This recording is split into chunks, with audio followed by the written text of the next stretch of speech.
সুপ্রিয় শিক্ষার্থীরা, BCS journey with বিশ্বজিতের পক্ষ থেকে সবাইকে স্বাগতম। আজকে তোমাদেরকে আমি দেখাবো তোমাদের অনার্সের সিজিপিএ কিভাবে তোমরা নির্ণয় করবে। তো প্রথমে তোমরা প্লে স্টোরে চলে যাবে। তারপর দেখো আমি প্লে স্টোরে চলে আসলাম। তো প্লে স্টোরে সার্চ বারে গিয়ে লিখবে ইজি সিজিপিএ, ঠিক আছে, EASY ইজি সিজিপিএ। দেখতেই পারছো উপরে আমার এসে পড়ছে ইজি সিজিপিএ। এখানে আমি ক্লিক করব। তারপর দেখো ক্লিক করার পরে এখানে একটা অ্যাপস আছে ইজি সিজিপিএ নামে, এটা আমার ইনস্টল করা। তো তোমরা ইনস্টল করে নিবে। ইনস্টল করার পর ওপেনে ক্লিক করবে। ওপেনে ক্লিক করার পরে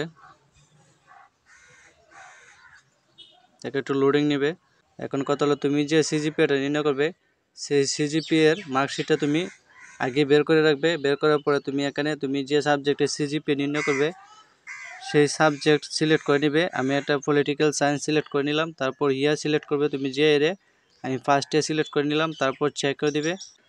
তারপর দেখো এখানে রাষ্ট্রবিজ্ঞানের যতগুলো ফার্স্ট ইয়ার সাবজেক্ট আছে সেখানে শো করতেছে। তো তুমি প্রত্যেকটা সাবজেক্টের কোন সাবজেক্টে কত গ্রেড পেয়েছো সেটা এখানে সিলেক্টের উপর টাচ করবে, দেখবা তোমার অপশন এখানে দেখাচ্ছে তুমি A+ থেকে শুরু করে D পর্যন্ত তুমি কোনটা কত গ্রেড পেয়েছো।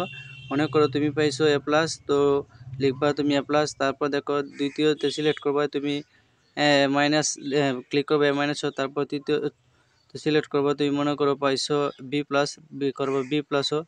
তারপর চতুর্থতে তুমি সিলেক্ট করবা, দেখো পাইছো মনে করো B, সিলেক্ট করবা BA।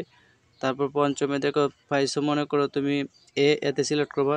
তারপর ষষ্ঠতে সিলেক্ট করবা। সিলেক্ট করার পরে মনে করো পাইছো এতে সিলেক্ট করবা। সিলেক্ট করার পরে দেখো এখানে ক্যালকুলেট আছে, ক্যালকুলেটে ক্লিক করবা। তো তোমার কাঙ্ক্ষিত রেজাল্ট চলে আসে। আশা করছি বুঝতে পারছো। তো সুপ্রিয় শিক্ষার্থীরা, ভিডিওটা যদি ভালো লেগে থাকে অবশ্যই চ্যানেলটি সাবস্ক্রাইব করবে, লাইক কমেন্ট শেয়ার করবে। ধন্যবাদ সকলকে।